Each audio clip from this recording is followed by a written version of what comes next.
C'est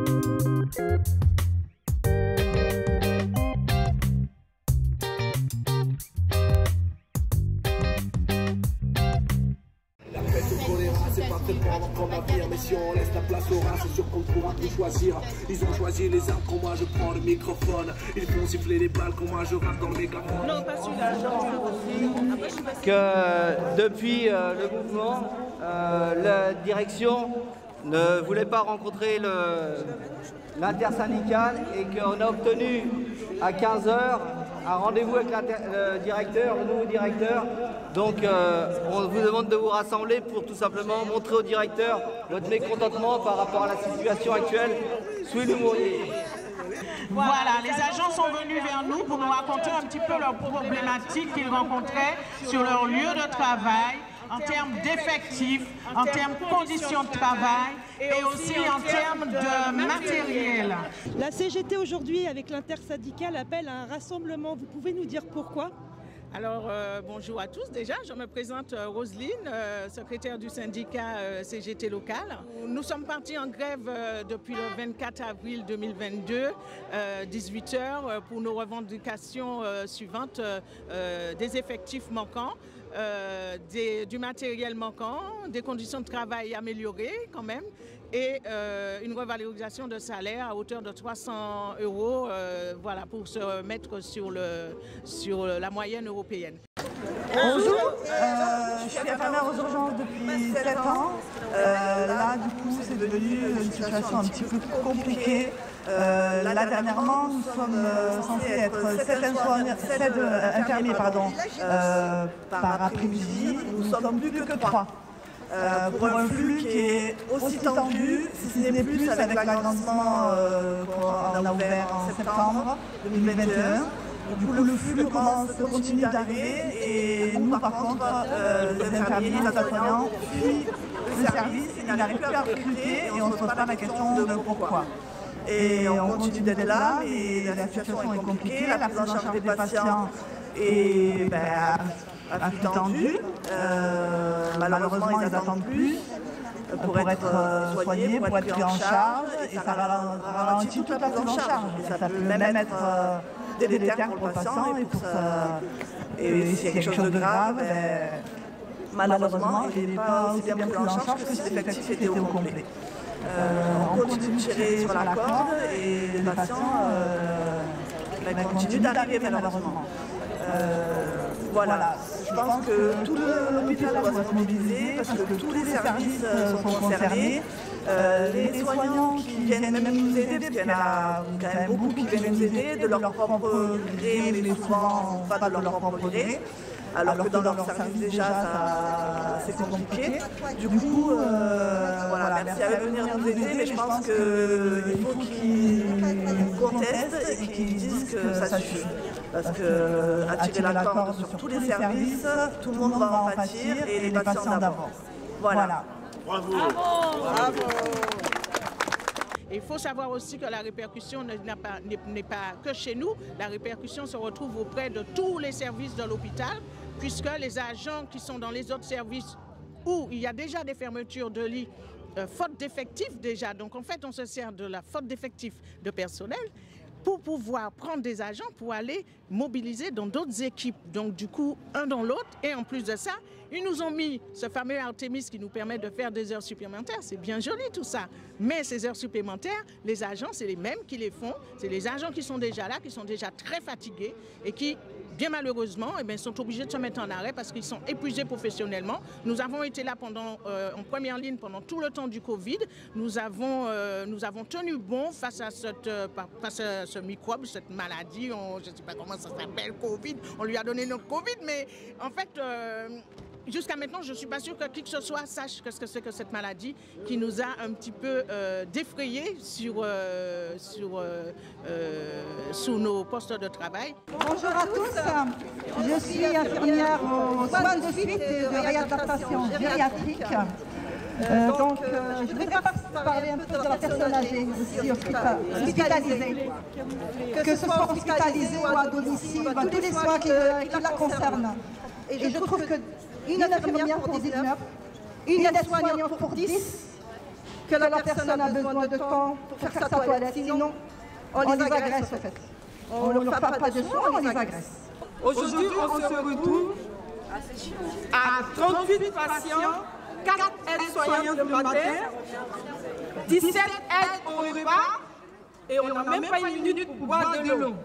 Franchement, c'était bien, très inquiétant. Les agents sont fatigués puisque déjà avant Covid, on avait déjà ces problématiques d'effectifs qu'on avait fait remonter au niveau des instances et au niveau de la centrale de la PHP et qui ne nous entendent pas, ils ne comprennent pas ce que nous fabriquons sur le terrain. Mais messieurs, dames des hautes instances et de la PHP, je vous invite à écouter un petit peu plus les agents parce que les agents, ils ont de vraies revendications, mais aussi les agents, ils ont aussi des bonnes solutions à apporter dans le service dans lequel ils travaillent, au sein des services dans lesquels ils travaillent. Et si vous prenez le temps de les rencontrer, c'est pas venir et faire des petites interviews avec la presse tout autour, non. Moi, je vous invite vraiment à être sur le terrain pendant 1 semaine, 2 semaines avec nous rencontrer, discuter avec nous et voir vraiment dans les conditions qu'on travaille. Il ne s'agirait pas de maquiller les choses, c'est vraiment dans les conditions. Et ça, je vous invite à le faire en partant des urgences, qui est la vitrine de tout hôpital, où les patients arrivent dans des états pas possibles et qu'on est obligé de faire une prise en charge correcte pour pouvoir soit les renvoyer chez eux, soit les hospitaliser. Donc c'est en chronomètre, c'est la montre, la course contre la montre. Traitement, soins, jusqu'à qu'on finisse nos soins. Elle a besoin de plus d'attention que de soins ou de médicaments ou d'autres choses. Donc il y aura pas de qualité de soins. Que ce soit matériel aussi, on a de la récup.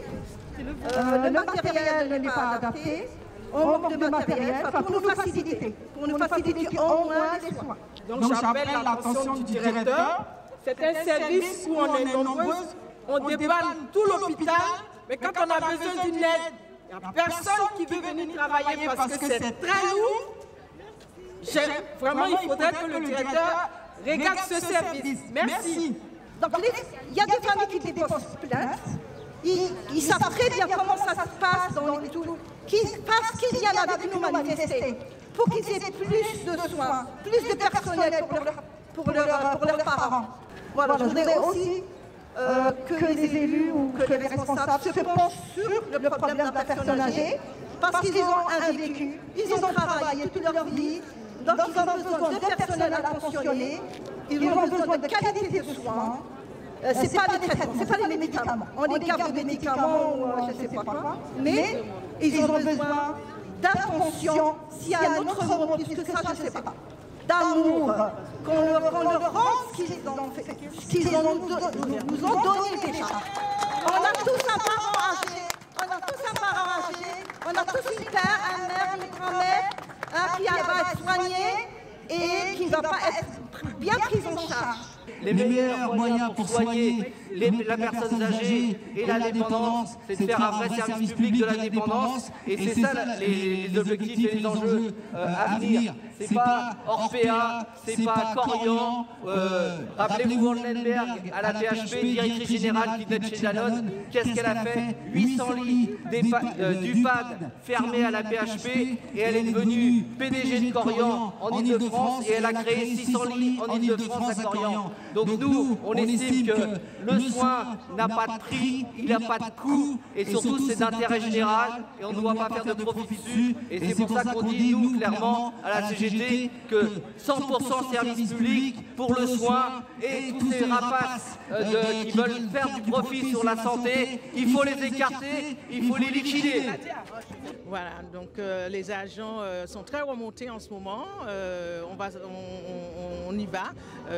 Nous, ce qu'on voudrait, c'est travailler dans de bonnes conditions et pouvoir s'occuper de nos patients avec une meilleure qualité de travail et puis un temps de présence aussi auprès de nos patients, parce que ce qu'ils oublient aussi, c'est que quand on a des effectifs convenables, on peut passer du temps auprès d'un patient. On peut donner même un exemple, un patient qui est très angoissé. Le fait de passer du temps auprès d'un patient qui est très angoissé, ça permet de faire descendre de presque déjà 50% de sa problématique s'il vient par exemple pour une douleur, etc.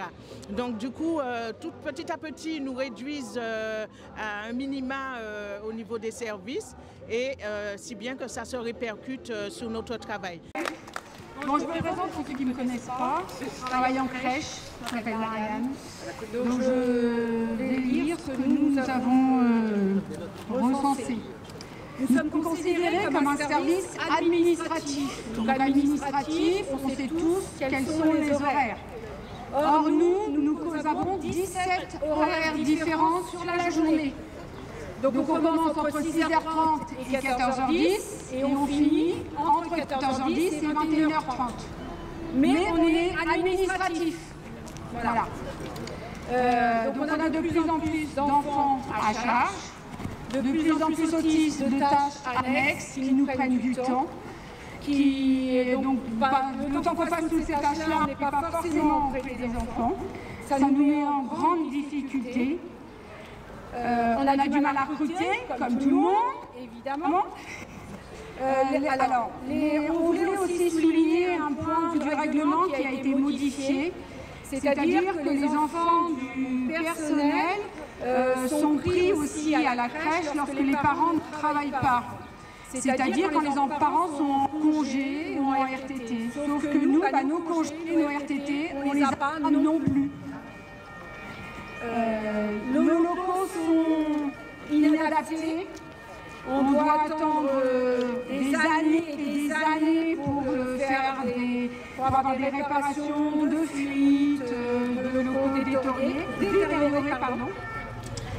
Notamment, il y a un dortoir. Il a été peint en 1988, l'année où je suis arrivée sur l'hôpital. Et s'il n'y avait pas de crèche, que feraient les parents? Voilà. Qui dit hospitalisation dit effectif de qualité, effectif en nombre et effectif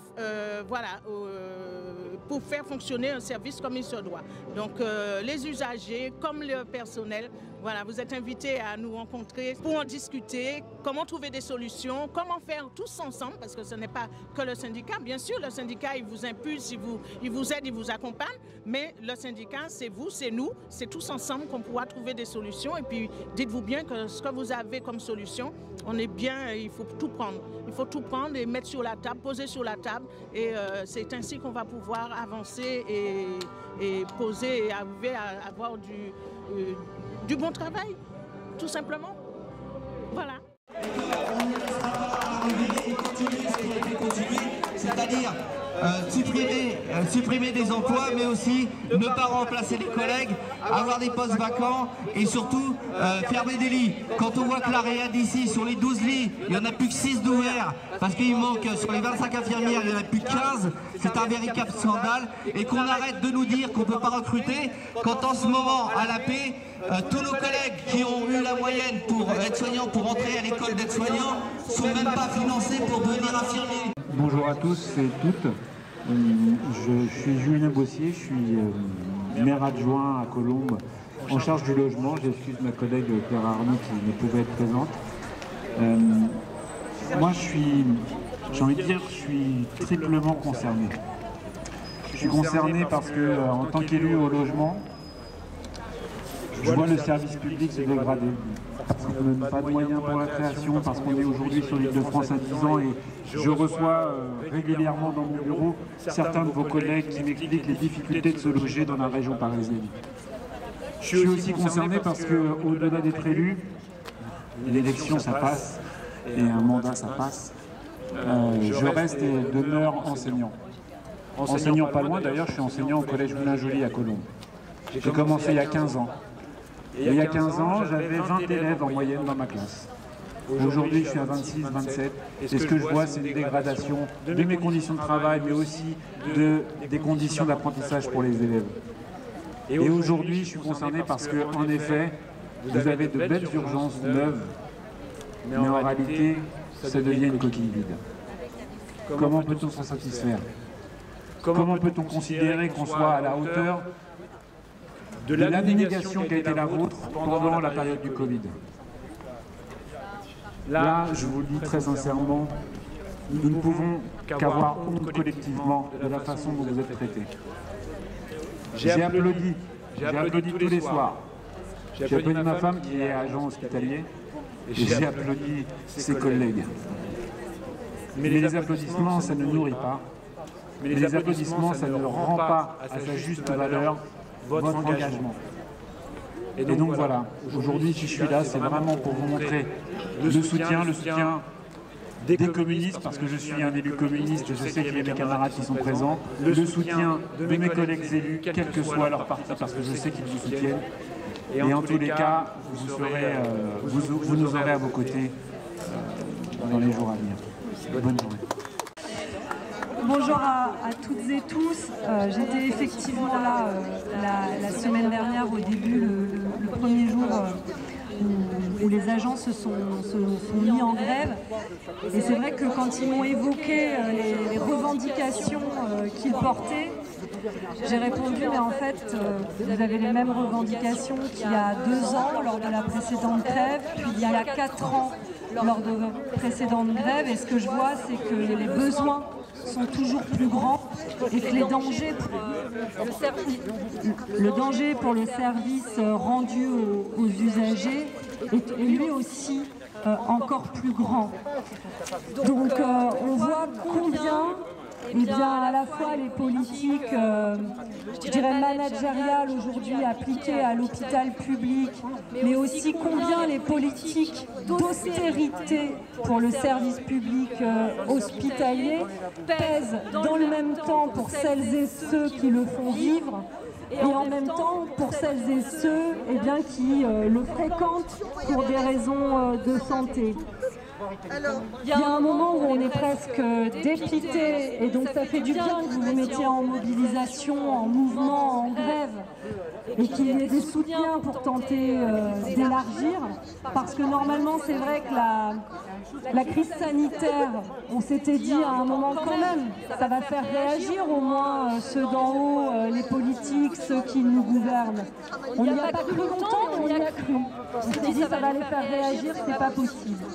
Et puis la situation aujourd'hui, elle continue de s'empirer. À Louis-Mouriez comme ailleurs, il y a des lits qui ferment, faute de personnel, parce que des postes ont continué d'être supprimés depuis des années. Et puis parce que ces politiques d'austérité, elles organisent la fuite des personnels.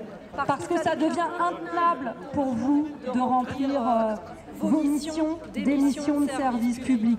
Donc c'est évidemment tout à fait naturellement, mais aussi avec beaucoup de conviction et de détermination, et bien qu'en tant que députée de la circonscription, je suis présente à vos côtés et que je vais continuer de l'être. Donc c'est important aussi parce qu'on a souvent l'impression quand on voit Martin Hirsch à la télé que tout simplement l'hôpital public il essaye de sauver. Non, il est là depuis 8 ans, il n'a fait que déréglementer le temps de travail, nous rendre mobiles, flexibles, pousser les gens à bout, pousser à partir et on ne les retenait jamais. Et tout simplement, la situation est faite que quand on est en mobilité de service en service, mais qu'on est en pleine restructuration à l'heure actuelle, sur par exemple un suffrage aussi grand, on sait qu'on a une problématique de gestion de proximité. Nous, la CGT, on est pour des équipes de proximité pluridisciplinaires, gérés dans les services et pas des grands pôles actuels. Et sur les restructurations, quel est le sens? Là, il y a les collègues de Bichat-Beaujon qui sont là. Quand ils disent qu'ils vont fermer 2 établissements tels que Bichat-Beaujon dans un projet de plus d'1 milliard d'euros, où il y a 400 lits en moins, donc des lits d'aval en premier lieu, avec 1000 emplois, qu'est-ce que vont devenir les urgences de Louis-Mouriez avec l'afflux de patients qui arriveraient de Clichy, parce que tout simplement d'aller de l'autre côté de la Seine pour aller de l'autre côté du périphérique pour aller se soigner, ça ne serait pas possible. Que vont devenir les urgences de la Rivoisière si Bichat ferme au profit d'un établissement qui sera incapable de prendre les 110 000 urgences? Donc au bout d'un moment, on nous gave de l'ambulatoire, on nous gave de tout ça, et c'est uniquement pour faire des économies. Je rappellerai que l'ambulatoire, ce qui est facile pour l'administration, c'est de mettre les équipes en 12 heures, supprimer l'équipe de nuit, et on fait sortir les patients, on s'en fout, s'ils reviennent par les urgences, on n'en a rien à foutre, on les aura fait sortir, on aura fait payer avec la T2A le séjour et point barre. Donc c'est carrément un objectif de politique de santé globale qui est à dénoncer.